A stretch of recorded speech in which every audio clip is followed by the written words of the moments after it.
যে মানুষটি সত্যিকারের তোমাকে মন থেকে ভালোবাসবে সে তোমার সাথে এই 4টি কাজ কখনো ভুল করেও করবে না। নাম্বার 1, সে কখনোই তোমাকে ব্যস্ততার অজুহাত দেখাবে না। সে যদি সত্যিকারের বিজি থাকে তোমাকে ফোন করে বলবে আমি পরে কথা বলছি, এখন আমি ব্যস্ত আছি, কিন্তু অকারণেই তোমাকে অজুহাত দেখাবে না।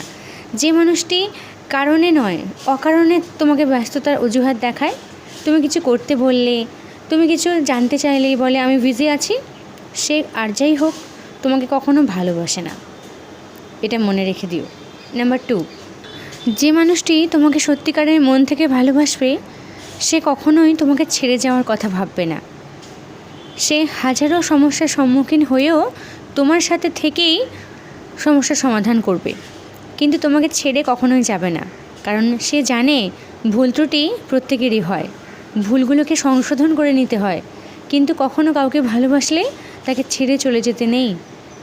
নাম্বার 3, যে মানুষটি তোমাকে সত্যিকারের ভালোবাসবে সে কখনোই তোমাকে আর 5 জনের কাছে অসম্মান করবে না, অপমান করবে না। এটা খুব গুরুত্বপূর্ণ।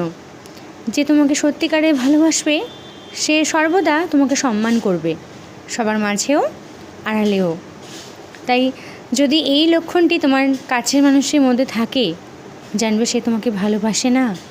আর যদি তোমাকে সম্মান করে, তোমাকে সবার কাছে ছোট না করে, তাহলে জানবে সে তোমাকে সত্যিকারের ভালোবাসে। কারণ ভালোবাসার মানুষ কখনো তার কাছের মানুষকে অসম্মান করে না। নাম্বার 4, যে মানুষটি তোমাকে সত্যিকারের মন থেকে চাইবে না সে তোমাকে কখনো ডিমোটিভেট করবে না, যে তোমার দ্বারা হবে না, তুমি বেকার করছো, তুমি ফালতু করছো, তুমি পারবে না, তুমি কখনো এগিয়ে যেতে পারবে না, এটা তুমি পারবে না, এরকমভাবে সর্বদা ডিমোটিভেট করা কখনো ভালোবাসার মানুষরা করে না। তাই যে মানুষটি তোমাকে ডিমোটিভেট করে সে তোমাকে কখনোই ভালোবাসে না। আর যে মানুষটা তোমাকে সর্বক্ষণ মোটিভেশন দেয় যে আমি আছি, আমি বলছি, তুমি পারবে, তুমি এগিয়ে যাও, তুমি করো, আমি তো আছি, এই ধরনের মানুষরা কিন্তু খুব ভালো মনের হয়। আর যে মানুষটা এরকমভাবে মোটিভেট করে সে কিন্তু তোমাকে সত্যিকারের ভালোবাসে। তাই যদি এরকম একটি মানুষকে পাও তাকে কখনো কষ্ট দিও না, তাকে কখনো হারিও না। আর যদি এর উল্টোটা হয় তাহলে আজ থেকে সাবধান হয়ে যাও, তুমি এই সম্পর্কে থাকবে কি না।